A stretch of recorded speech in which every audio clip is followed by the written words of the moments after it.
দিল্লির মসনদে যে রাজা বসে আছে তার নাম হলো সম্রাট শাহজাহান। সম্রাট, কথা কয়েন সবাই, সম্রাট। এই সম্রাট শাহজাহান দিল্লির মসনদে বসে আছে। এক ভিক্ষুক রাস্তা দিয়ে আড়ে আর ভিক্ষা করে, ভাই একটা ফাই। ফাই মানে 1 পয়সা। ওখানের ফলাফল তো ফাই বুঝতো না, কয় যে ভাই একটা ফাই, ভাই একটা ফাই, ভাই একটা ফাই, এমনি ভিক্ষা করে। তো একবার আর দেখে খুব মায়া লাগছে, আহারে এক ফাই কইরা 100 জনে দিলে না 1 টাকা হবে, তা সে সারাদিনে পাবে কয় টাকা? আহারে গরিব মানুষ রে, কেমনে কি করবে? আর আমাদের দেশে তো অধিকাংশ ভিক্ষা চাইলে কয় মাফ করেন, কয় নাকি কয় না? তো কেমনে কি করবে? তো ওই লোক এসে বলতেছে, ভাই একটা কাজ করেন, আমাদের দেশের যে রাজা, কি নাম না, কি নাম না, সম্রাট শাহজাহান, আমাদের দেশের যে রাজা, ওনার মনটা বড়, দিলটা বড় নরম, যদি ওনার কাছে গিয়া চাইতে পারেন আর যদি টিপ দিয়ে সোহের ফানি ছাইড়া দিতেন পারেন, এমনি একটা দিয়া দিব, সারা বছর বইয়া বইয়া থাকবেন। তার কাছে বুদ্ধিটা পছন্দ হয়েছে, কথা তো ঠিক। সারাদিন হাইটে হাইটে কয় টাকা পাবো? সে রাজার দরবারের গেটে গিয়ে দাঁড়াইছে। দারোয়ান বলে, কি চাই? ভিক্ষুক কয়, রাজারে চাই। কয়, রাজমশাই এখন আছে মসজিদে। রাজমশাই কই? আর কথা কয় না, কি কথা কন না কা? হ্যাঁ তো মরহুম হইয়া গেছে গাড়িতে। রাজমশাই কই? আর জুড়ে কবে না, রাজমশাই কই? তো ভিক্ষুক চিন্তা করলো, আমি আর বসে থেকে লাভ কি, আমিও মসজিদে চলে যাই। আগের দিনে আপনি কর্ডোবার স্পেনের যে সভ্যতা, আপনি মুসলিম বিশ্বের যত সভ্যতা আছে, আপনি এই যতগুলো সালতানাত আছে, আপনি দেখবেন সবগুলা রাজ দরবারের পাশেই একটা কেন্দ্রীয় মসজিদ আছে। মারহাবা বলবেন না? এই মসজিদটার ভিতরে রাজাদের যেন নামাজ কাজা না হয় এবং দূরে গিয়ে যেন নামাজ পড়া না লাগে, এই জন্য সব রাজ দরবারে একটা করে মসজিদ ছোট ছোট বানাই রাখতো। আপনি দিল্লিতে দেখেন, আপনি গিয়া দেখেন ইরাকে, আপনি দেখেন আপনার কর্ডোবায়, আপনি দেখেন স্পেনে, যত সভ্যতা মুসলিম দ্বারা গড়ে উঠেছে সব জায়গায় রাজ দরবারের পাশে একটা মসজিদ আছে। এখন তারা রাজারা তখন নামাজ পড়তো। তা এই রাজারা তখন নামাজ পড়তো। এখন আমাদের দেশের যারা এই এই এই নেতা, তারা নামাজ পড়ে নাকি পড়ে না? কথা বলা পড়ে, পড়ে নির্বাচন আইলে পড়ে, কিনা কাম? সারা বছর নামাজের খবর নাই, হাতে নমিনেশন পেপার সাবমিট করিয়া দেখবে টুফি জাতার দিয়া মাথার দিয়া এরপরে নামাজ শুরু করছে। আমরা এলাকায় এক লোকে নির্বাচনে দাঁড়াইয়া আসরের নামাজ পড়ছে 2 বার। কয়বা? কথা কেন কয়বা? যে দেখছে লগে আসিন তে আমার নিজে কইছে যে হুজুর পশ্চিম দিকে ফিরা কইতাম ফারাপ, আমি নিজে দেখছি এবারে আসরের নামাজ পড়ছে 2 বার।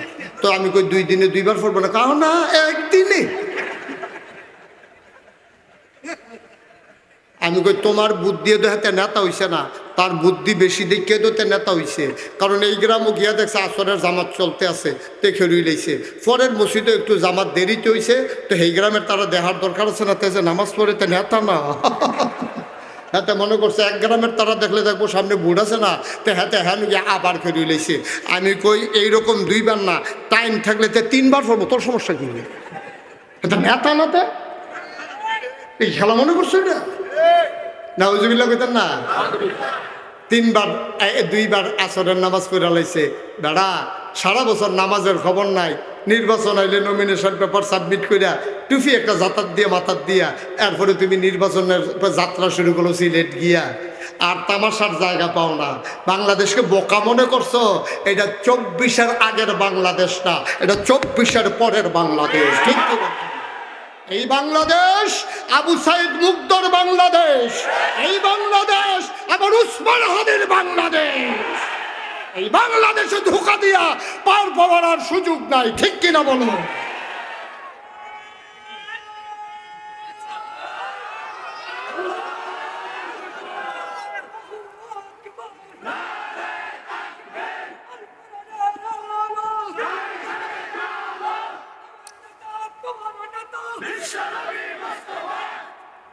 জি সবাই পড়ে না আমিন।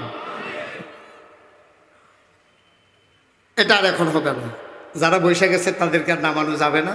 যিনি স্লিপ দিয়েছেন এখন নামাইতে নামাইতে ফজরটার আজান দেয়ালে তারা শিওর মিওর সাইডা দিছে। যারা মঞ্চে বসে গেছে তাদের শিকড় সাইডা দিছে, তারা এখন নামাইতম গেলে তারা নাও বাঁচত হয়, এমন আছে বইটা দিতে হবে লড়াল। এখন যেমনি আছে এমনিই থাকুক, এটা আগেই আপনারা চেক দেওয়া দরকার ছিল। মঞ্চে যদি মনে করবেন যে এত লোক উঠানো ঠিক হয় নাই, তা আপনার উঠানোর পরে নামানো যাবে না, এটা বেয়াদবি। উঠতে দেন নাই, এটা এক ভালো, এটা ছিল এক ভালো, কিন্তু এখন আর নামবে না কেউ, সবাই বসা থাকেন। দয়া করে বিরক্ত করবেন না, নড়াচড়া করবেন না। আমিন খন, জোরে খন, আরো জোরে। তাহলে আমার দেশে নির্বাচন আইলে বেনামাজিও নামাজি হয়, ঠিক কিনা কন? দুঃখ তো এই জায়গায়, হ্যাঁ নামাজ পড়ে ভালো, এই ব্যাপারে আমার কোনো আপত্তি নাই। তবে দুঃখ হইল আরেক জায়গায়, যারা জীবনে নামাজ পড়ে না, নির্বাচন আইলে টুপি মাথায় দেয়, নির্বাচন আইলে নামাজ ধরে, তারাই যখন মঞ্চে উঠা কয় আলেমোলামারা ইসলাম নিয়ে রাজনীতি করে, ধর্ম নিয়ে ব্যবসা করে, তখন কলিজা ফাইটা যায়, ঠিক কিনা? না, আলেমের মাথার চুল থেকে পায়ের নখ পর্যন্ত সব জায়গায় ইসলাম, ঠিক কিনা বলো?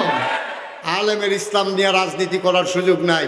একবারে 12 মাস আলেমের ইসলাম, আমার সকাল থেকে আমার সন্ধ্যা, আমার রান্নাঘর থেকে আমার সংসদ ভবন, আমার জীবনের শুরু থেকে জীবন সায়ান্ন পর্যন্ত, যেখানে আল্লাহ বলেছেন কৌল ইন্না সালাতি ওয়া নুসুকি ওয়া মাহইয়ায়া ওয়া মামাতি লিল্লাহি রাব্বিল আলামিন।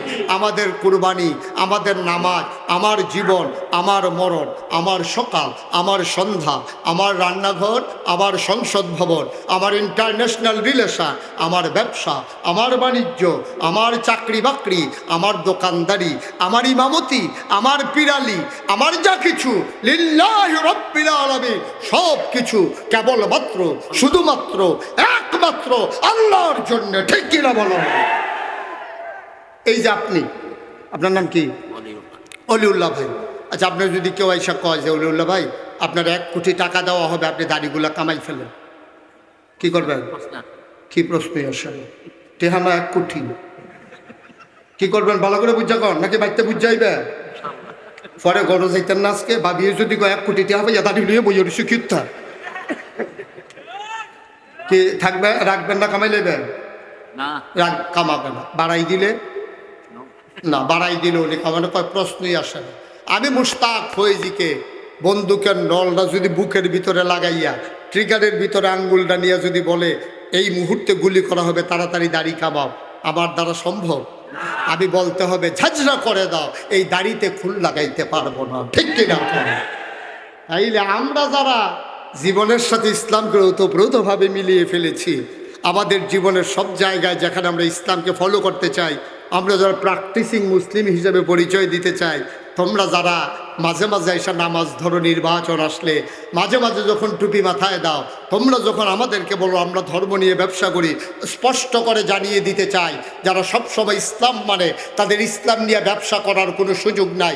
যারা নির্বাচন আসলে টুপি মাথায় দেয় আর মাঝে মাঝে নামাজ আদায় করে, তারাই হচ্ছে প্রকৃত ধর্ম ব্যবসায়ী, ঠিক কিনা? বাকি ওলায় নগদ ওলারে দমকা মসজিদ আইয়া না ইয়ে মসজিদে কে আইস মসজিদ, তু মসজিদে ডুহনের আগে সর্দা দিল্লে কেন রেডি হয়ে রইছ? আরে কয়দিন আওয়াজ আওয়া করো না, আর পরে তোমার নাম আসেনি তালিকাতে, এটাও তো চিন্তার বিষয়, ঠিক কিনা? কর 12 মাস নামাজের খবর নাই, আইসা কয় যে তারা নাকি আমরা নাকি ধর্ম নিয়ে ব্যবসা করি। আমাদের ধর্ম নিয়ে ব্যবসা করার সময় নাই। আমাদের শুকনা আর শীতে, পানিতে আর শুকনাতে, আমাদের সকাল আর সন্ধ্যা, দিনের আলোতে রাতের আধারে, আমাদের সব জায়গায় ইসলাম, ঠিক কিনা বলো? মুসলমান মন দিয়ে শুরু, আমার কেন জানি গভীর ভয় হয়, মাঝে মাঝে খুব টেনশন হয়। 12ই ফেব্রুয়ারি নির্বাচন আসতেছে, কত মানুষ জানি ইমান হারা হয়ে যায়, আমার খুব ভয় লাগে। কত মানুষ যে বেঈমান হয়ে যাবে। কেমনে বেঈমান হবে বুঝাইয়া বলি, আপনি বুঝবেন। চায়ের স্টলে বসে আছেন, এমন সময় একজন প্রার্থী এসে ঢুকছে। ঢোকার পরে উনি আপনারে চা খাওয়াইছে, কইতাছে ভাই খেয়াল রাখেন। কয় খেয়াল কি? আমরা ঘরের তারাও তো আপনার কথা কয়, আপনার স্যার আমরার কোনো উপায় নাই, আপনি এমপি হইবেন। এবারে বাড়িয়া দশা তো যাইতো পারছে না, পিছন দিয়ে আরেকজন ঢুকছে, এবারে কুলাকুলি কইরা কয় আপনি আর আমি। ঠিক কিনা কয়? আব্বা এক মুখে কয় কথা কন, আপনি কয় কথা কন। আপনি একজন, আপনি ছাড়া আমাদের কোনো উপায় নাই। আরেকবার আইসে পর আপনি আঞ্জা দিয়ে ধরে কইতাছেন আমরা বাইর 25টা ভোট আমরা নিয়ত করে লাইছি, আপনার ছাড়া কোনো উপায় নাই। আপনার দরকার নাই তো এত কথা। আপনি ভোট দেবেন কাকে? আপনার দৃষ্টিতে আল্লাহ তাবারক ওয়া তাআলা নির্ধারণ করে দিয়েছেন আপনার নেতা হবে কে। আপনার নেতা হবে সৎ। অসৎ না সৎ? বেনামাজি না নামাজি? ইমানদার না বেঈমান? খুব খেয়াল করেন কাকে ভোট দেবেন। আমি জানি না আপনার এলাকায় কে কোন দল করে, আমার দরকার নেই। আমার দরকার হলো আমি ফান্ডামেন্টাল একটা ডিসিশন আমি দিয়ে যাব। আপনি এই মাপকাঠির ভিতরে, এই ফর্মার ভিতরে যে পড়ে তারে ভোট দিবেন। আর যদি ফর্মার ভিতরে না পড়ে তে জল্লা, তে ফাউল হয়েছে, তারে লাল কার্ড। ঠিক নিলে তুমি দাগো ফাড়া দিবা, লাল কার্ড উঠে নাকি তৈবা তুমি সাতাশিটি করে লাভ হইব, তুমি দাগো ফাড়া দিয়া লাইছ। এক নম্বরে লোকটা হইতে হবে সৎ।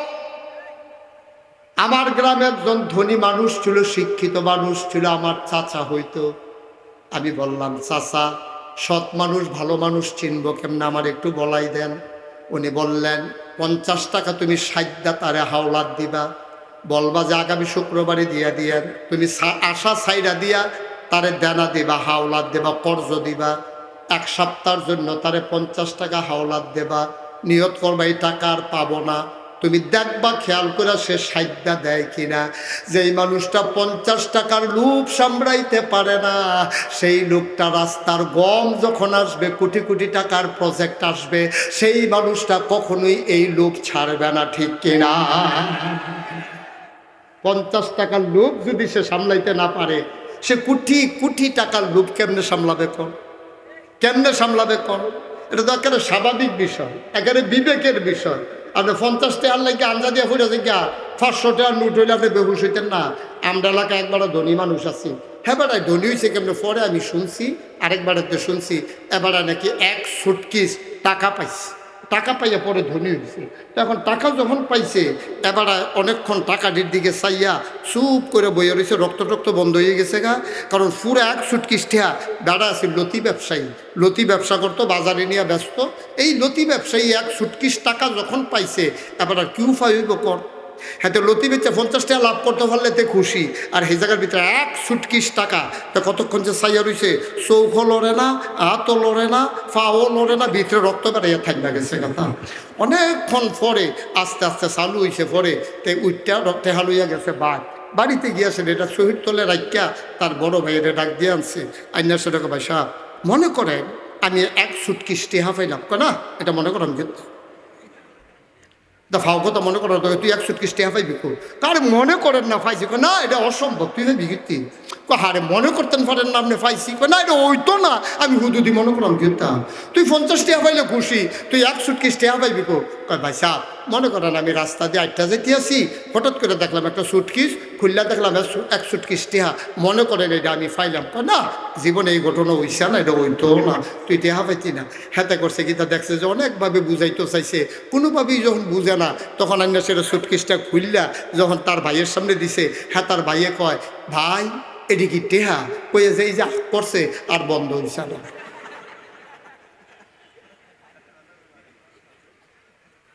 আব্বা একটু চিন্তা করি, আমি কারো শত্রু না, আমার আনছেন 2টা কথা বলার জন্য, আমিও পারি। এমন ওয়াজ করে যাব, সবার সিফাই সিফাই সিফাই সিফাই ওয়াজ যাইব না, কেউর গায়ে লাগবে না, এই ওয়াজও আমি পারি। কিন্তু আল্লাহ যে কিয়ামতের ময়দানে বলবো এই হাকর জি বাবার কর, এখন আমি তো মনে করছি হুমিও ওষুধ বুধয় খাওয়াইবো, জি বাবার করতাম কর। এই বার করার লগে লগে গছ করে ধরে সেটা কেসিটা ফুসতিয়া কাটটা আমারে কইবে এই ওয়াজ দিয়ে শিখছিলা, এর লেগে জিব্বাটা কাটটা দিলাম। এই ভয়ে আমাকে আপনি কি বলবেন, কি মনে করবেন, এতে আমার কুছ পারোয়া নেই। কারণ আমি এক এলাকায় যেখানে আসি দ্বিতীয়বার আর আসার ইচ্ছা নাই। ঠিক কিনা কম? আমাকে উচিত কথা বলতেই হবে। আপনি খুশি হন আর বেজার হন, এতে আমার কিছু আসে যায়। আমার ওয়াজ যদি আপনার গায়ে লাগে, কেন আপনি গায়ে লাগান? আমি সুদের বিরুদ্ধে ওয়াজ করেছি, আপনার গায়ে লাগলো কেন? অবশ্যই আপনি সুদ খান, আমি তো ছেড়ে দেব না। আপনার চেহারার দিকে তাকাইয়া আমি তো সুদের বিরুদ্ধে ওয়াজ ছেড়ে দিতে পারবো না। ঠিক কিনা? আমি মদেরও বিরুদ্ধে ওয়াজ করলে আপনার গায়ে লাগে, অবশ্যই আপনি মদ খান। ভাই, আপনার গায়ে রিক্সা লাগে কেন? অবশ্যই আপনি রাস্তার মাঝে দাঁড়াই রয়েছেন। রাস্তার মাঝে দাঁড়াইলে রিক্সা তো গায়ে লাগবেই। আপনি মদ খাইলে মদের বিরুদ্ধে ওয়াজ করলে তো আপনার উপরে পড়বেই। সুতরাং আপনি সাইডে চলে যান, রিক্সার রাস্তায় চলে যাবে, আপনার গায়ে লাগবে না। আপনি ন্যায় পরায়ণ মানুষ হয়ে যান, প্র্যাকটিসিং মুসলিম হয়ে যান, আমার ওয়াজ আপনার উপকার হবে। একটা ওয়াজ আপনাকে অপদস্থ করবে না। ঠিক কিনা? মুসলমান, গভীর মনোযোগ, একেবারে মন দিয়ে শুনো। সব ন্যায় পরায়ণ আল্লাহওয়ালা, আমানতের খেয়ানত করে না, ওয়াদা খেলাফ করে না, এমন মানুষকে নেতা বানাইবা। যদি দুনিয়ার ভিতরে শান্তি পেতে চাও, পরকালে যদি মুক্তি পেতে চাও, তাইলে ওই আল্লাহওয়ালা মানুষগুলো মাথার উপরে যখন নেতা হয়ে যাবে, ওরাই তখন আমাদের জন্য নাজাতের উসিলা হয়ে যাবে। ঠিক কিনা? কেন আমরা পারলাম না গাইতে? 55টা বছর হলো বাংলাদেশটা স্বাধীন হয়েছে। কয় বছর? 55 বছর, যেটা বাংলাতে আমরা 50 কই আর কি। 55 বছর হয়েছে বাংলাদেশ স্বাধীন হয়েছে। গভীর মনোযোগ। নবী নবুয়ত পাইছে 40 বছর বয়সে প্রকাশ পাইছে। 63 বছর বয়সে নবীর ইন্তেকাল হয়েছে। 13 বছর ছিলেন মক্কা, 10 বছর ছিল মদিনায়। মাত্র 23টা বছর নবীজি দ্বীনের দাওয়াত দিলেন, মানুষগুলো বদলে গেল। কোরআনে আয়াত নাজিল হয়ে গেল, রাদিয়াল্লাহু আনহুম ওয়া রাদু আনহু। তাদের ব্যাপারে আল্লাহ খুশি, আল্লাহর ব্যাপারে তারা খুশি। সুবহানাল্লাহ বলবেন না? কয় বছরে?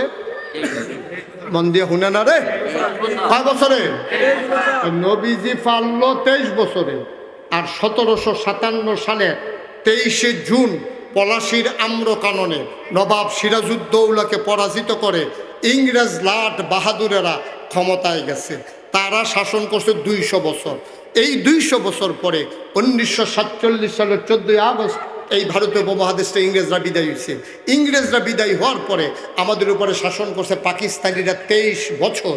1971 সালের 26শে মার্চ এক মহান ঘোষণার মাধ্যমে আমরা এক অসম যুদ্ধে ঝাঁপিয়ে পড়লাম। আবার জীবনের বিনিময়ে, মায়ের ইজ্জত আব্রুর বিনিময়ে আমরা সবাই মিলে খেয়াল করলাম 1971 সালের 16ই ডিসেম্বর পৃথিবীর মানচিত্রে নতুন করে একটি দেশের নাম জায়গা করে নিল। দেশের নাম আমার সোনার বাংলা। আমি তোমায় ভালোবাসি। আমার বাংলা জল জল করে পৃথিবীর মানচিত্রে ঘোষণা দিয়ে দিল, আমিও বাংলাদেশ আছি। এই বাংলাদেশ স্বাধীন হলো 71 সালের 16ই ডিসেম্বর। আজকে 2026 সালের জানুয়ারি মাসের 13 তারিখ। আজকে পর্যন্ত 55টা বছর অতিবাহিত হয়ে গেল। আমার নবী সোনার মানুষ বানাইছিল কয় বছরে? আমরা পারলাম না। ইংরেজদের 200 বছর, পাকিস্তানের 23 বছর, বাংলাদেশের 55 বছর, আমরা আজও পারলাম না। এতদিন আমরা কি বলেছি? ব্রিটিশরা আমাদের উপর অত্যাচার করেছে। এতদিন আমরা কি বলেছি? পশ্চিমা পাকিস্তানেরা আমাদের উপরে জুলুম করেছে। ওকে ফাইন, কথা তো সত্য। ব্রিটিশরা আমাদের সম্পদগুলো হরণ করেছে, পাকিস্তানিরা আমাদের ন্যায্য অধিকার দেয় নাই। এখন কি ব্রিটিশ আছে? পাকিস্তান আছে? এখন বাংলাদেশ শাসন করে ইন্ডিয়ার তারা। এখন না হওয়া একটা কাছ থেকে গেছে কেনা। এখন বাংলাদেশ ব্রিটিশ নাই, পাকিস্তানি নাই। এখন বাংলাদেশের মেম্বারও আমার, ভোটারও আমার, চেয়ারম্যানও আমার, ভোটারও আমার, এমপিও আমার, ভোটারও আমার, দোকানদারও আমার, কাস্টমারও আমার, স্যারও আমার, ছাত্র আমার, ইমামও আমার, মুসল্লিও আমার, ফিরসাবও আমার, মুরিদও আমার, তাইলে এতদিনে না ইংরেজরা আমরার উপর অত্যাচার করছে, পাকিস্তানিরা দিয়ে লুট্টা ফুট্টা খাইছে, কথা তো সত্য।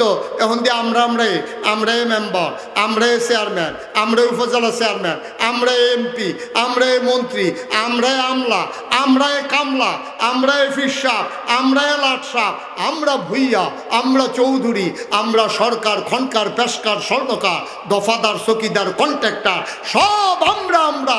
এখন যদি আমি জানতে চাই, এখন তো ব্রিটিশ নাই, পাকিস্তানি নাই, তাইলে ব্রিটিশের ভিতরে রডের বদলি বাঁশ দেয় কারা? ঠিক কিনা আমরা অহন বাঁশ দেয় কারা? এতদিনে হাতারা দিছে, অহন দেয় কে? ওয়াজ লইয়া ছুটতাছে না, দৌড়া বইয়েন, মাত্র শুরু হইতে আছে ওয়াজ। এখন তো ব্রিটিশও নাই, পাকিস্তানও নাই, এখন রডের বদলি বাস দেখার উদ্বোধনের আগে স্কুলের ছাদ ফুটে গেছে গা, উদ্বোধনের আগে ব্রিটিশ লইয়া পড়ছে। কি কারবার কি? কেন এখন এমন হয় কেন? সমস্যা কি এখন তো আর পাকিস্তানি নাই, ব্রিটিশ নাই। কারণ হলো যারা এই ক্ষমতার মসনদে আসীন হয়েছে, আমাদেরকে রূপকল্প শুনিয়েছে, কল্প কাহিনী শুনিয়েছে, সোনার বাংলা দেবে, মাছে ভাতে বাঙালি বানাবে, দুধে ভাতে বাঙালি বানাবে, ডাইলে ভাতে বাঙালি বানাবে। আমরা দেখলাম আমাদেরকে লোভ দেখাইয়া যারা ক্ষমতায় গিয়েছে তাদের ভাগ্যের বদল হয়েছে। আমার রিক্সা শ্রমিক জনতা, আমার খেটে খাওয়া মানুষের ভাগ্যের বদল হয় নাই। ঠিক কিনা বলো? হবে কেমনে? যারা এই ক্ষমতায় গেছে আমরা খেয়াল করে দেখেছি, টপ টু বটম, একেবারে চকিদার থেকে শুরু করে উপরের সবচাইতে উপর পর্যন্ত সব জায়গায় পাওয়া গেল চিটার আর বাটপাড়ার হেডকোয়ার্টার। ঠিক কিনা? কেমনে বদলাইবা তুমি? বদলাইবা কেমনে? গমে না খায়, বস্তা বেড়াইয়া তুষ করে ভুসি বানাইয়া, ইসুকগুলোর ভুসি বানাইয়া খাইয়ালে বুঝেই কারবার শুরু হয়েছে। ঠিক কিনা কম? একটু চিন্তা করেন আব্বা, একটু চিন্তা করেন। ওই যে ভয় নাই, আল্লাহর ভয় যে কলিজাতে নাই, যা পায় তাই খায়।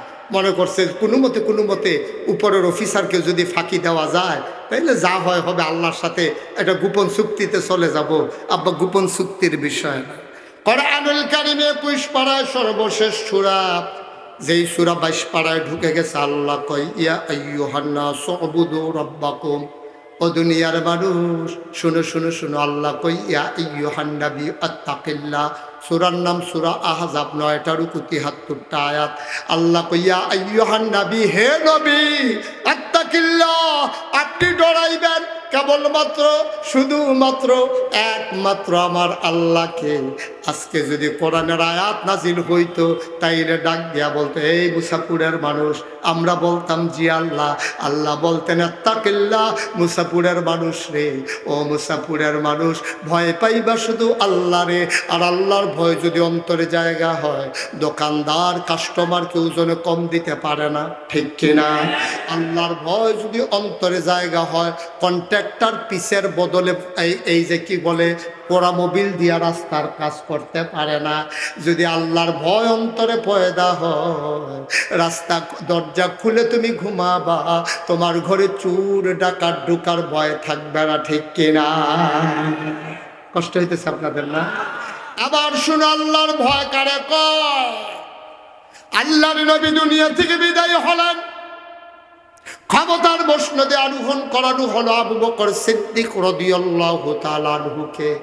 তিনিও দুনিয়াতে নাই। সবাই দৌড়ে দৌড়ে গেল হযরত ওমরের বাড়িতে। ওমর বসে বসে কাঁদতেছে।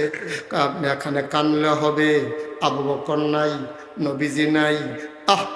আয় ছেলে আয়, কি হলো বাবা, কেন উঠলা তুমি? হ্যাঁ, অনেকে আমারে মাহফিলের ভিতরে জিজ্ঞাসা, হুজুর কেউ উঠতে লইলে আপনি এমন করেন, তাই যদি ওয়াজ না ভুলেতে যাই না, আপনার সমস্যা কি? সমস্যা আছে তো? হ্যাঁ, তো বুঝে না কি সমস্যা। চিনি, মনে করেন এই প্লেটটার ভিতরে চিনি আছে। কি আছে? চিনি। চিনেন না? চিনি চিনি। হাতে যেমনি চাইয়া রয়েছে, মনে হয় সৌদি আরবের খুরমা খাজুরের কথা বলতে আছে।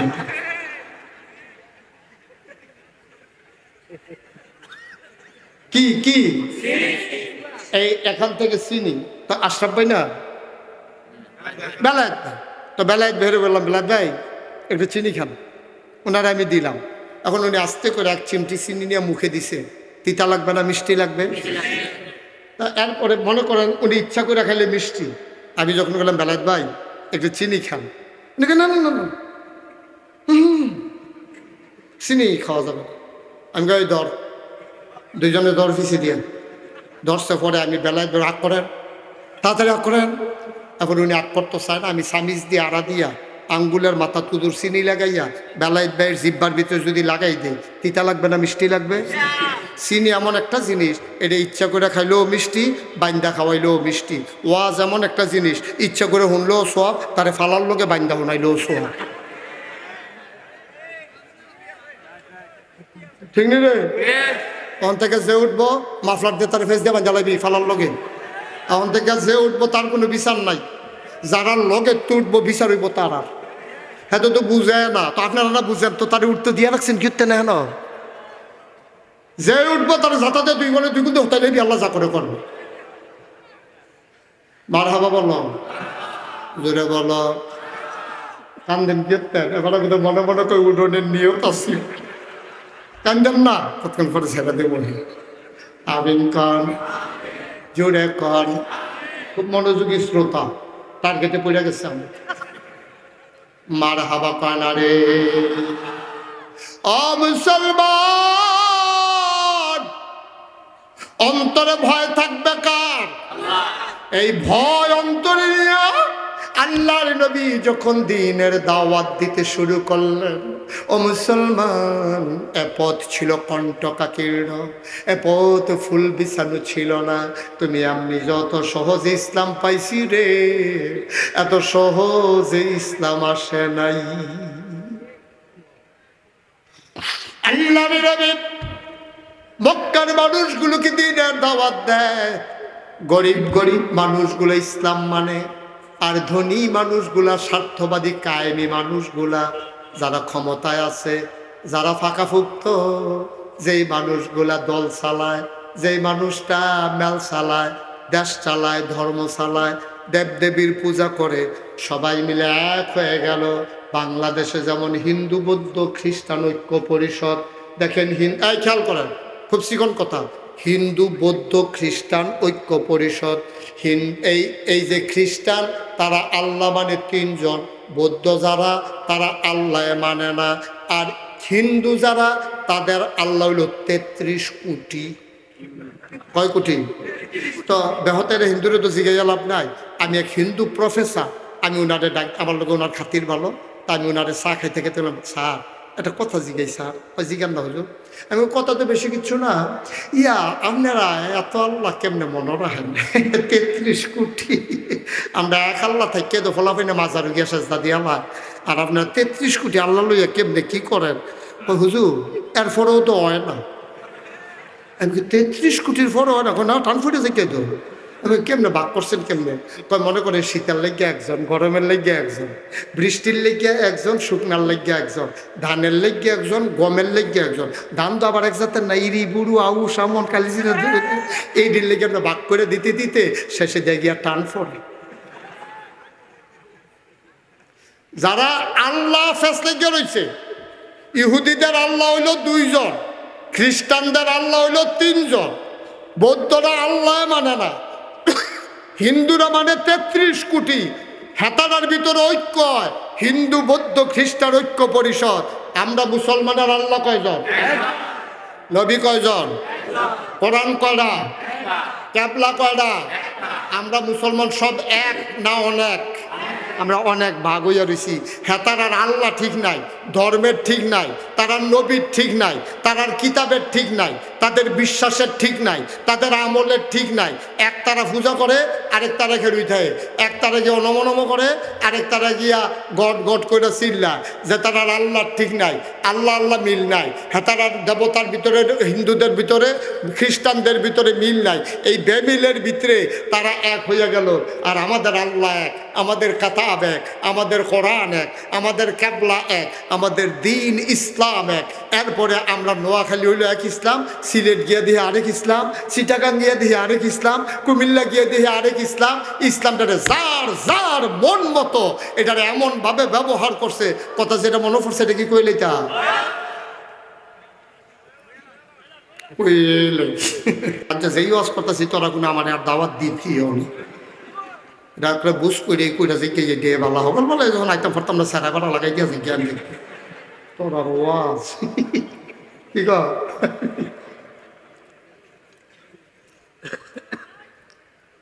আমিন কয় না রে জোরে কয় না আমিন ভাই কুদ্দুর খেয়াল করে চিন্তা করে একটু চিন্তা করে যার যার মন মতো ইসলামটারে ভাগ করে লাইছে আমি যেখানে মাহফিলে আসছি আমাদের যুব সমাজের নেতা আমার মাইনুদ্দিন মাইনুদ্দিন করে এই মাইনুদ্দিন আমার লোকে ফোনে গতকালকেও কথা হয়েছে এর আগে আমার পিএসের সাথে কথা হয়েছে দাওয়াত দিতে কিন্তু নিয়ে গেছিলাম মার্শাল্লাহ মাইনুদ্দিন আমার দাওয়াত দিতে এই কুমিল্লা আমার দরবারও গেছে মাইনুদ্দিনের বাইক যখন আইলাম মনে করে আইএসের মাইনুদ্দিন পানি নিয়ে আসো খাবারের পানি আনো মাইনুদ্দিন গেছে পানি আনতো মাইনুদ্দিনের আম্মা আসেনি তোমার আম্মা বউ আসেনি মাইনুদ্দিনের ওয়াইফ কি ওয়াইফ মাইনুদ্দিনের ওয়াইফে মাইনুদ্দিনটা কয় কি নেন কয় ফানি কয় কাল লাগিয়া কয় নাগাইশের ফির সাবু জোরাইছে মোস্তাক ফয়েজি উনি ফানি চাইছে ফানি নিতে আসি মাইনুদ্দিনের ওয়াইফে মাইনুদ্দিনের দিছে আপনি বুদ্ধি শুদ্ধি আর কবে হইব কই কুমিল্লাতে ফির সাবু জোরাইছে ফানি চাইছে দেখি আপনি ফানি দেন ঘরনা ট্যাং আছে ট্যাং দেন তো মাইনুদ্দিনে তাড়াতাড়ি ফানির ভিতরে না ট্যাং দিছে চিনি দিছে লাড়া দিছে এখন আপনাদের নোয়াখালীতে এটা কি কয় আমি কি মাইনুদ্দিনের কাছে শরবত চাইছিলাম না ফানি চাইছিলাম আমি চাইছিলাম ফানি আন্না দিছে শরবত আজকে আমার ইসলামটা রয়েছে এই অবস্থা ইসলাম ছিল স্বচ্ছ এইরকম এক বোতল পানির নাম আমার দিন ইসলাম এইরকম ইসলামটা ছিল এটার লোকে কেউ ট্যাং দিছে কেউ সিবিটা দিছে কেউ রুয়াবসা দিছে কেউ তুকমার দানা দিছে ইসুপগুলির বসি দিছে দিছে চিনি আর লাড়া দেওয়ানের লেগে তো আমরা তারা বেড়া এখানে হ্যাঁ সকলে মিলে দিছে লাড়া এখন ইসলাম আর ইসলাম নাই ইসলাম হয়ে গেছে শরবত ঠিক কিনা কও কথা কেনা ঠিক কিনা আমার ইসলাম ছিল কি সুন্দর স্বচ্ছ এক গ্লাস স্বচ্ছ স্ফটিকের মতো এক গ্লাস পানির নাম ছিল ইসলাম ইসলাম দ্বারে যার যার মন মতো যে যেটা পারছে মিশাইয়া এটারে শরবত বানাই লইছে স্পষ্ট ঘোষণা হচ্ছে তোমার মন মতো ইসলাম হবে না ইসলামের মন মতো তোমাকে হইতে হবে ঠিক কিনা আল্লাহ ইসলাম মানো না হইলো কইয়া ভাইয়া বিদায় লইয়া যাই তোমার তো ভালো ভালো বেড়ায় কাফের দেখতে আইছি আমি দেশের বাইরে যখন যাই তুমি আর কি লম্বা তোমার ডাবল লম্বা হাতারে কাটলে তোমার মতো 5 জন বানান যাইব গায়ের রং ফর্সা বেড়া ডাট গাড়ির দাম 3 কোটি টাকা 100 তলা বিল্ডিংয়ের মালিক হাতারা কাফের এই জন্য আল্লাহর কোনো ক্ষতি হয় নাই সূর্য 1 মিনিট পরে উঠে নাই সূর্য 1 মিনিট পরে ডুবে নাই তোমার মতো এই প্যান্ডেলের সবগুলো মানুষ আমরা যদি আল্লাহকে ছেড়ে দেই আগামীকালকে সূর্য 1 সেকেন্ড পরে উঠবে না ঠিক কিনা কম ইসলাম মানবা তোমার প্রয়োজনে তোমার মন মতো ইসলাম হবে না ইসলামের মন মতো তোমাকে হইতে হবে ঠিক কিনা কথা যেন মনে থাকে দিল্লির মসনদে সম্রাট ভুলে গেছিলেন না সিফা দিয়া ধরে রাখছে এবার আমি তো কি তার এবার আঙ্গুল দিয়ে কিতা সিফে ওই কথাটারে সিফা দিয়া ধরে রাখছি সম্রাট ভিক্ষুক যখন গেইট কথা মনে আছেন রে ভিক্ষুক গেইটে গেছে পরে দারোয়ান কয় কি চাই কয় রাজা রেছে কয় রাজা এখন ফাইন থ্যাংক ইউ সচেতন শ্রোতা এইসব শ্রোতার ভিতরে ওয়াশ করিয়া মজা আছে মার হাবা বলুন তো কয় রাজা এখন মসজিদে এই ভিক্ষুক মনে মনে চিন্তা করে বই থেকে লাভ কি রাজা যখন মসজিদে আমিও মসজিদে যাই গিয়ে নামাজটা ফুটে ফেলেন এখন একামত হলো নামাজ হলো রাজমশাই নামাজ পড়ে ওয়াজিব সুন্নত তারপরে এই মাসনুন ওজিফা তিনি বসে বসে আদায় করতেছেন একজন একজন করে লোক বের হয়ে যায় ইমাম মুক্তাদি মুতোয়াল্লি মুসল্লি সব যখন বের হয়ে যাইতেছে ভিক্ষুক মনে করলো রাজা জানি কুন্ডা সর্দি বাড়ি যাইতেছে গা তো একজন ডেকে জিজ্ঞেসে ভাই ইয়া রাজা কুন্ডা ন তো একজনে কিছু ওই যে কোনাত বইয়া রয়েছে এটা আমরা রাজা এখন ভিক্ষুক রাজার পিছন দিক দিকে বসে রয়েছে একজন একজন করে সব বের হয়ে গেছে মসজিদে আছে এখন 2 জন কয়জন রাজার রাজমশাই সব নামাজ শেষ করে দোয়া করতে আছে আল্লাহ ও আল্লাহ মাইনসে আমারে রাজা কয় আমি কি আর রাজা রাজা হইল তুমি না আমি কি রাজানি মাইন্ড সে না আমারে রাজা কয়, তুমি মাইন্ড করো না, আমি কোনো নিজের রাজা দাবি করি না। তুমি হইলা রাজাদিরাজ, তোমার থেকে চাইয়া চাইয়া জনগণ রে দেই। ভিক্ষা চাই, আমার দেশে রহমত দাও। ভিক্ষা চাই, আমার দেশে বৃষ্টি দাও। ভিক্ষা চাই, নদীতে মাছ দাও। ভিক্ষা চাই, জমিনে ফসল দাও। ভিক্ষা চাই, গাছের ভিতরে ফুল ফল দাও। ভিক্ষা চাই, মানুষের অভাব দূর করে দাও। ভিক্ষা চাই, মানুষের অসুখ ভালো করে দাও। ভিক্ষা চাই, আমার দেশে শান্তি দাও। এমন করে রাজমশাই খালি ভিক্ষা চাইতে আছে। আবার শেষে দিয়া কয়লা ইলাহা ইল্লাল্লাহু মুহাম্মাদুর রাসূলুল্লাহ। ভিক্ষা চাওয়া শেষ। আবার ভিক্ষুক আস্তে করে ফিসি দিয়ে উঠতে আড়া শুরু করছে। রাজমশাইও বাড়ুইব, বাইরনের সময় দেহে আছে কয়জন, যায় একজন আছে, তেও জায়গাতে আছে। রাজা কয়, কার কাছে ইসলাম? ইসলাম তো আপনার কাছে। কত যাইতেছে কদিন না সারছে হয়েছে হয়েছে সারছে কমা। তুমি না বলে আমার কাছে আইসো, এতক্ষণ নামাজের জন্য কথা বলতে পারো নাই, এখন তো কথা বলার সুযোগ হয়েছে, কথা কও কেন আসছিল না সারছে। আমি আইতাম চাইছিলাম না তো, হ্যাঁ বাড়ান আরেকবার না কয় আইতাম বিলে হ্যাঁ সারছে বুঝেছি। কারণ কে দিয়ে আসতাম? আরে আপনি সাফাসাফি শুরু করছেন। আইছিলাম ভিক্ষার লেগে, আইয়া দেখলাম আমি আর কি ভিক্ষুক, আপনি যে আমার তো আরো বড় হবে মানুষ কি সুযোগ পেলে এইটাই করি। আপনি কি শুরু করছেন? আপনি দেশের ভিতরে শান্তি চান, অসুখ বালা চান, দেশের মাছের নদীর ভিতরে মাছ চান, ক্ষেতের ভিতরে ফসল চান, যেমনি চাউন শুরু করছেন। আমারও তো মায়া লেগে গেছে, যদি থাকতো আমিও তো দিলাম ওইটা। আপনি এইটাই করে মানুষের সময় ফেললে।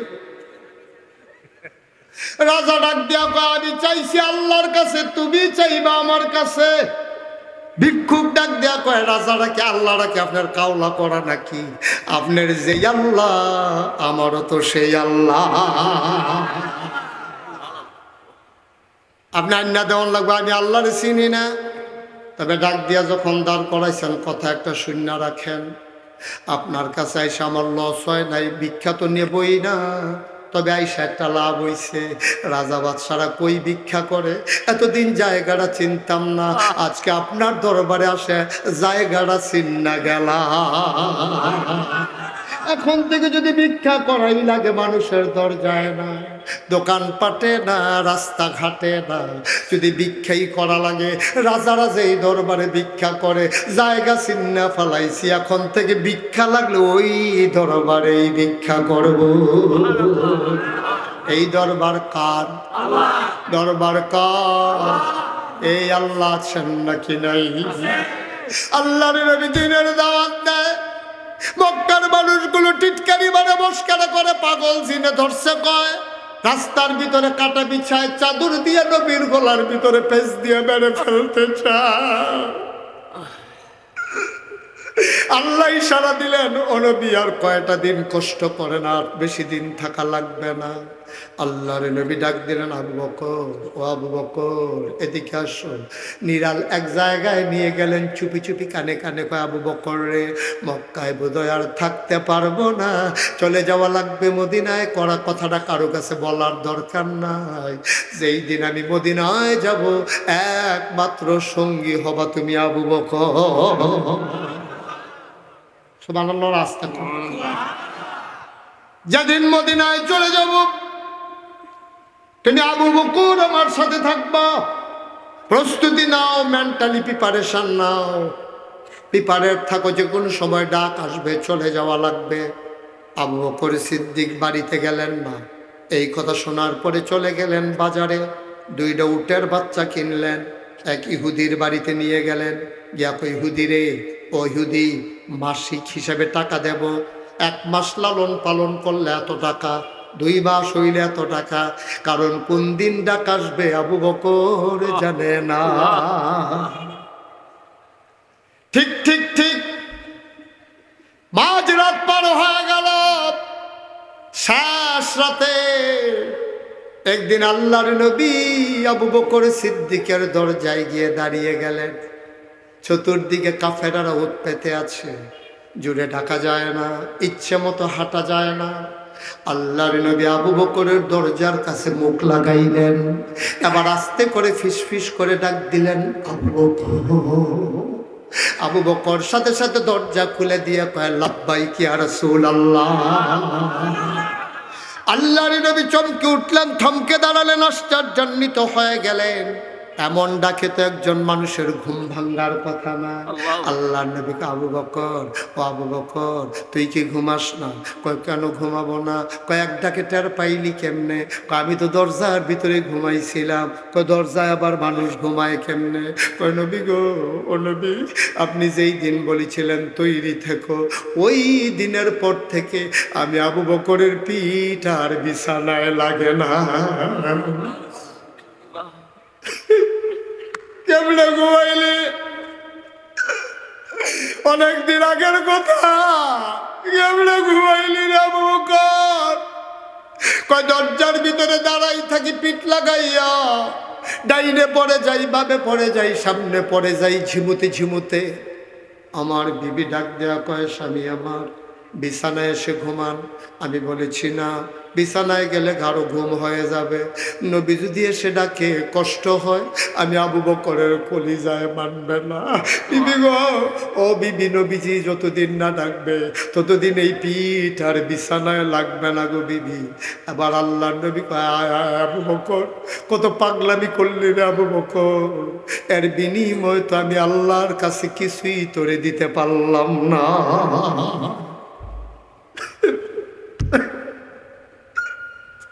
কত পাগলামি করলে আবু বকর। আয়, হুকুম চলে আসছে, চলে যাওয়া লাগবে মদিনায়। আবু বকর ঘর থেকে বের হলেন, নবীকে বললেন চুপটি করে একটু দাঁড়ান। আবু বকর চলে গেলেন ইহুদির বাড়িতে, গিয়া ওট দাও। ওট নিয়ে আসলেন টাকার বিনিময়ে। উটের যে লালন পালন করছে ইহুদি। কয়, আবু বকর ভাই একটা কথা কই। কয়, বলো দেখি। আমি জীবনে অনেক উট লালন পালন করছি, এত কম সময়ের ভিতরে কোনো উট এত তাড়াতাড়ি বড় হতে দেখি নাই। আবু বকর মুস্কি হেসে কয়, এই উট যার জন্য, তার জন্য গোটা দুনিয়া পাগল।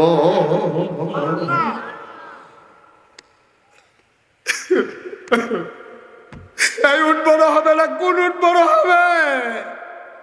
এই উটের পিঠে কে উঠবে তুই জানোস না রে ইহুদি। আল্লাহর নবীকে নিয়ে আবু বকর বের হয়ে গেলেন, উল্টা হাঁটতে শুরু করলেন, যাওয়ার কথা মদিনায়। হাঁটা শুরু করলেন মিসফালা হয়ে সামনের দিকে, এটা ছিল উল্টা দিক। এবার আবু বকর সিদ্দিক কয়, ইয়া রাসূলুল্লাহ, আপনি কি রাস্তা ভুলে গেছেন? আপনি কেন উল্টা দিকে হাঁটতেছেন? আল্লাহর নবী কয়, আবু বকর, আমি রাস্তা ভুলি নাই, মক্কার কাফেরদেরকে ভুলাই দিতেছি। হাঁটতে হাঁটতে হাঁটতে হাঁটতে সাউর গুহার কিনারে গেলেন। সেখানে যাওয়ার পরে সূর্য উঠে গেল। আবু বকর চিৎকার করে কাঁদতে শুরু করলো, নবী গো, ও নবী, আমরা বোধহয় ধরা পড়ে যাব, আমরা বোধহয় আর বাঁচব না। আল্লাহ নবী কয়, চিন্তার দরকার নাই। আর আল্লাহ কয়, ওয়ালা তাহিনু ওয়ালা তাহজানু ওয়া আনতুমুল আ'লাউনা ইন কুনতুম মুমিনিন। তোমাদের ভয় নাই, চিন্তা নাই, তোমরাই হবা সফল কাম যদি তোমরা মুমিন হইতে পারো, ঠিক কিনা? আল্লাহর নবী আবু বকর, ও আবু বকর, খুঁজে দেখ কোনো ওই পাহাড়ের ভিতরে গর্ত টর্ত পাও নাকি যেখানে লুকিয়ে থাকা যায়। আবু বকর খুঁজতে শুরু করলেন, খুঁজে খুঁজে পেয়ে গেলেন। আল্লাহর নবীর এসে আসেনি, আর রাসূলুল্লাহ গুহা পাওয়া গেছে। নবীজি আবার গুহায় ঢুকবেন, আবু বকর হাত ছড়িয়ে দাঁড়িয়ে গেলেন গুহার মুখে। আপনি আগে ঢুকবেন না? কয়, কে ঢুকবে? কয়, আমি আগে ঢুকবো। কয়, কেন তুমি আগে ঢুকবা? কয়, সাপের ওই গুহার ভিতরে সাপ থাকতে পারে, বিচ্ছু থাকতে পারে, পাহাড়ি জন্তু জানোয়ার থাকতে পারে, আপনারে যদি কামড়ে দেয় আমি আগে দেখে আসি, তারপরে আপনি ঢুকবেন। আল্লাহ নবী চোখের পানি ছেড়ে দিয়ে কয়, আমারে কামড়াবে, তোরে কামড়াবে না। সাপ আমারে পাইলে কামড়ে দেবে, তোরে পাইলে কামড়াবে না। দয়ার নবী আল্লাহ কয়, ওয়ামা আরসালনাকা ইল্লা রাহমাতাল লিল আলামিন। রহমতের নবী রে, মায়ায় ভরারে নবীর মন। আল্লাহ কয় ফাবিমা রহমাতিম মিনাল্লাহ, ফাবিমা রহমাতিম মিনাল্লাহ, ফাবিমা রহমাতিম মিনাল্লাহি লিনতা লাহুম ওয়ালাউ কুনতা ফাজ্জান গালিজাল কলব লানফাদ্দু মিন হাওলিক ফাআফু আনহুম ওয়াস্তাগফির লাহুম ওয়াশাওিরহুম ফিল আমর ফাইযা আযামতা ফাতাওয়াক্কাল আলাল্লাহ ইন্নাল্লাহা ইউহিব্বুল মুতাওয়াক্কিলিন।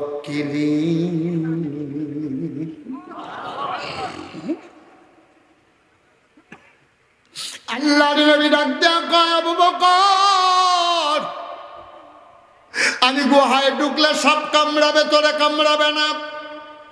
আবু বকর চোখের পানি ছেড়ে দিলেন। কার সাথে কার তুলনা দিলেন নবী? আপনি কার সাথে কার তুলনা দিলেন? আমি যদি আগে ঢুকি, সাপ যদি আমারে কামড়ে দেয়, আমার মতো 100 আবু বকর যদি মরে যায়, আমার মতো 100 আবু বকর মরে গেলে ইসলামের কিচ্ছু হবে না। নবী গো, ও নবী, আপনার যদি কিচ্ছু হয়ে যায় ইসলাম থাকবে না।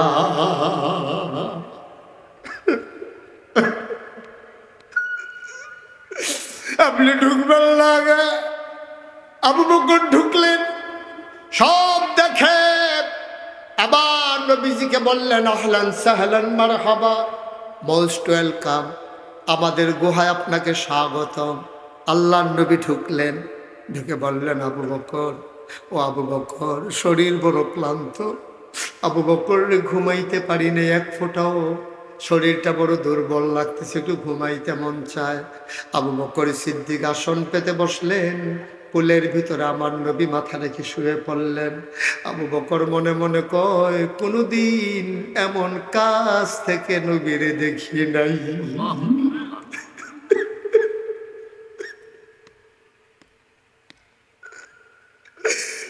নবীরে দেখলে ছোট ছোট বাচ্চারা মায়ের বুকের দুধ খাওয়া ভুলে যায়। এই নবীরে দেখার জন্য কতদিন নবীর দরজায় দাঁড়িয়েছিলাম। আজকে আমার কুলে নবীজি। আবু বকর অবাক বিস্ময়ে তাকিয়ে আছেন। কি সুন্দর তার চেহারা, চুলগুলো তার হালকা হালকা কোকড়ানো কৃষ্ণ কালো, ঘর পর্যন্ত চুল তার প্রলম্বিত, চুলের মাঝে তৈল দিয়ে তিনি আছড়িয়েছেন। আবু বকর তাকিয়ে দেখে অবাক বিস্ময়ে তিনি চমকে উঠলেন। মনে হইল চুল তো নয়, চুলের মাঝে যেন মৃদুমন্দ ঢেউ দেখা যায়। আবু বকর তাকিয়ে আছেন, কপালটা তার চওড়া, ভ্রুগুলো তার ধনুকের মতো বাঁকা জোড়া ভ্রু, নাকটা তার খাড়া, নাকের ছিদ্রগুলো তার ছোট ছোট, চোখগুলো তার ফুটন্ত গোলাপের গোলাপি রঙের একটা পাপড়ির মতো। সুবহানাল্লাহ কয় না? আবু বকর তাকিয়ে দেখে ঠোঁটগুলো তার গোলাপি রঙের। শ্বাস ফেলতে গিয়ে মাঝে মাঝে ঠোঁটটা যখন ফাঁক হয়ে যায়, মাঝের দাঁতটা যখন একটু বের হয়ে যায়, মনে হয় যেন গোটা পৃথিবীতে বিজলি চমকাইছে। আবু বকরের গায়ে, নবীর গায়ের ভিতরে জান্নাতি সুগন্ধ। আবু বকর সিদ্দিক তাকিয়ে আছেন অবাক বিস্ময়ে। এবার তাকায়া দেখে চতুর্দিক দিয়া গুহার ভিতরে ছোট ছোট গর্ত, গর্তের ভেতর থেকে জিব্বা, সাপের জিব্বা লক লক করে। তিনি টান দিয়া মাথার পাগড়িটাকে খুললেন, টুকরা টুকরা কাপড় বানালেন, ছিঁড়ে ছিঁড়ে টুকরা বানিয়ে সবগুলো গর্ত বন্ধ করলেন। গর্ত রয়ে গেল একটা, কাপড়ের টুকরা শেষ। গর্ত কয়টা? কাপড়ের টুকরা। আবু বকর সিদ্দিক কিংকর্তব্য বিমূঢ় হয়ে গেলেন, চিন্তায় পড়ে গেলেন এখন কি করা যায়। তিনি আস্তে করে নবীর মাথা মুবারকের নিচ থেকে তার কদমটাকে, পাটাকে টেনে টেনে বের করলেন। গর্তের মুখে পা দিয়ে চাপা দিয়ে বসে আছেন নবী, ঘুমায়। এবার এই বিষাক্ত সাপ বের হতে না পেরে ছুবল বেড়েছে আবু বকরের পায়ের ভেতরে। আবু বকরের শরীরটা বিষে নীল হয়ে গেল, যন্ত্রণায় চিৎকার করে কাঁদতে ইচ্ছে করে। নবী না ঘুমায়। সুবহানাল্লাহ, সুবহানাল্লাহ। নবী না ঘুমায়। আমি যদি আওয়াজ করে কাঁদি, নবীর ঘুম ভেঙে যাবে। আবু বকর ঠুট্টারে দাঁত দিয়া কামড়ে রেখেছেন, আওয়াজটা যেন বের হয়ে না যায়। মুহাদ্দিসিনে কেরাম, মুফাসসিরিনে কেরাম কয়, আবু বকর, ও আবু বকর, কান্নার আওয়াজ থামাইবা দাঁত দিয়া কামড়াইয়া, চোখের পানি থামাইবা কি দিয়া? কি দিয়া থামাইবা? কি দিয়া থামাইবা চোখের পানি? আওয়াজ থামানো যায়, পানি তো আর থামানো যায় না। আবু বকর সিদ্দিকের গাল বেয়ে টপ টপ করে 2 ফোঁটা গরম পানি নবীর গাল মোবারকে পড়ে গেল। নবী চমকে উঠলেন, থমকে দাঁড়ালেন, উঠে বসে গেলেন। ডাক দেখো আবু বকর, আবু বকর রে, মন খারাপ রে আবু বকর, মন বড় খারাপ। নিশ্চয়ই বাচ্চাদের কথা মনে পড়ছে, আসমার কথা মনে পড়ছে, আয়েশার কথা মনে পড়ছে, আব্দুর রহমানের কথা মনে পড়ছে রে আবু বকর। ইসলাম মানতে গিয়ে কত টিটকারি সহ্য করলি রে আবু বকর।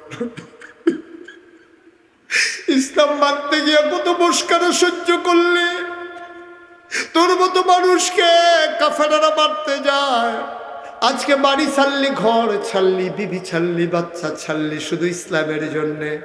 মন বুঝি খুব খারাপ, এই জন্য কাঁদতেছস? আবু বকর কান্দে আর কই, নবী আপনি এটা একটা কথা বললেন, আপনি আমার কুলের ভিতরে, আর আমি আবু বকর আপনার চেহারার দিকে না তাকাইয়া বাড়ির কথা মনে করে করে কানবেন, আপনি ভাবলেন কেমনে? যেই নবীর একটা নজর দেখার জন্য আমি আর উমর প্রতিযোগিতা নিয়ে তোর জায়গা দাঁড়াইতাম, আর আজকে আপনি আমার কুলের মাঝে, আমি বাড়ির কথা মনে করবো, কানব? আমি কেমন মানুষ? আপনি আমার এখনো চিনেন নাই। আল্লাহর নবী কয়, আবু বকর, ও আবু বকর, আল্লাহ ছাড়া নবীদের দুনিয়াতে কোনো বন্ধু নাই, এটা আল্লাহর হুকুম। নবীদের বন্ধু হইল একমাত্র আল্লাহ, দুনিয়ার কাউকে বন্ধু বানানোর নিয়ম নাই। আবু বকর রে, ও আবু বকর, যদি নবীদের বন্ধু বানানোর হুকুম থাকতো, আমি নবী তোরে বন্ধু বানাইতাম। তুই আবু বকর আমার বন্ধু হয়ে যেতি, কিন্তু হুকুম নাই, তোরে বন্ধু বানাইতে পারি নাই। কেন কান্দোস, কেন কান্দোস আবু বকর?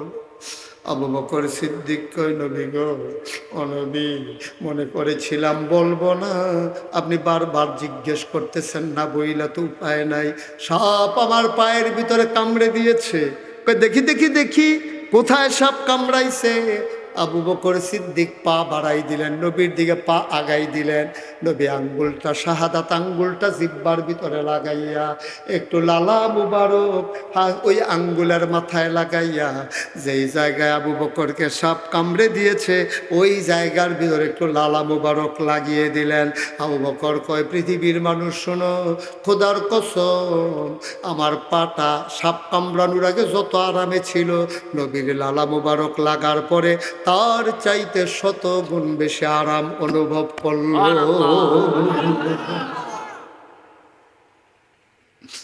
নোয়াখালীর মানুষ, কোম্পানিগঞ্জের মানুষ, মুসাপুরের মানুষ, গভীর মনোযোগ। মুশতাক ফয়েজী কোনোদিন তোমাদের কাছে আসে নাই, আর কোনোদিন আসবো কিনা জানি না।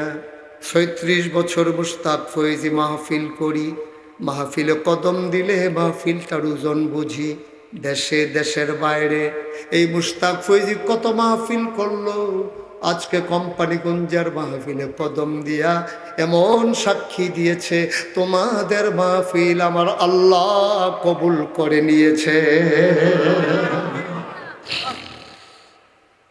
একটা লোক উঠে যাবা না, একটা লোক চলে যাবা না, সবাই মিলে দোয়া করব মায়ের জন্যে, সবাই মিলে দোয়া করব বাবার জন্য। দরকার আছে নাকি নাই?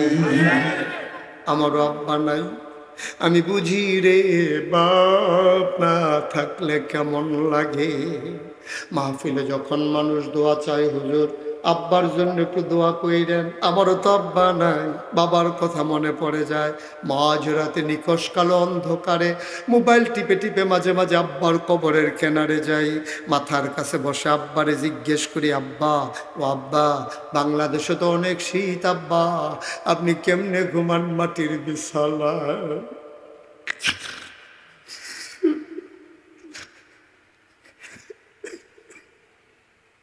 একটা তক্তাও তো দেই নাই নিচে, 3টা মার্কিন চাদর। আপনি না দুনিয়ায় থাকতে অনেক শীত লাগতো, আমরা আপনার পায়ের ভিতরে সরিষার তেল গরম করে মেখে দিতাম, আপনি পাতিলার ভিতরে আগুন নিয়ে আগুন পোয়াতেন, বিদেশি কম্বল গায়ে দিতেন আব্বা। মাটির কবরে কেমনে ঘুমান? আপনার কি শীত লাগে না আব্বা? আমি আব্বারে জিজ্ঞেস করি, আব্বা কথা কয় না। আমি আব্বারে জিজ্ঞেস করি, আব্বা আব্বা, যেখানে মাহফিলে যাই মানুষ আগে আগে জানতে চায় আমি কি পছন্দ করি, কি খাবার আমার জন্য তৈরি করবে। আব্বা আব্বা, আমি কি খাবো মানুষ জানতে চায়। আপনি যে কোমরে ঘুমান, আপনি কি খান আব্বা? ফেরেশতারা আপনারে কি খাওয়ায়? আমি আব্বার লগে কত কথা কই, আমার আব্বা একটা কথার জবাব আমারে দেয় না। আমি কাঁদতে কাঁদতে ঘুমাইতে যাই, সারা রাত আমি আর ঘুমাইতে পারি না। ও কোম্পানিগঞ্জের বাবারা, ও কলিজার টুকরা যুবকেরা, বাবা যারা কবরে শোয়াইছ,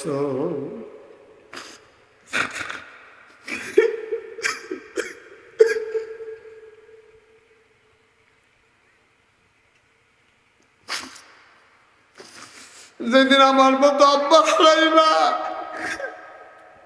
সেই দিন বুঝবা আব্বা কি জিনিস। এখন বুঝবা না তুমি আব্বা কারে কয়, এখন তুমি বুঝবা না।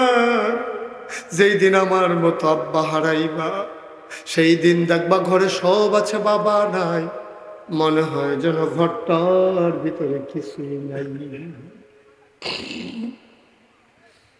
সবাই মিলে দোয়া করব বাবার জন্য, সবাই মিলে দোয়া করব মায়ের জন্য। তার আগে সবাই মিলে তওবা করব, জীবনের গুনাহগুলো যেন আমার আল্লাহ মাফ করে দেন। দরকার আছে নাকি না?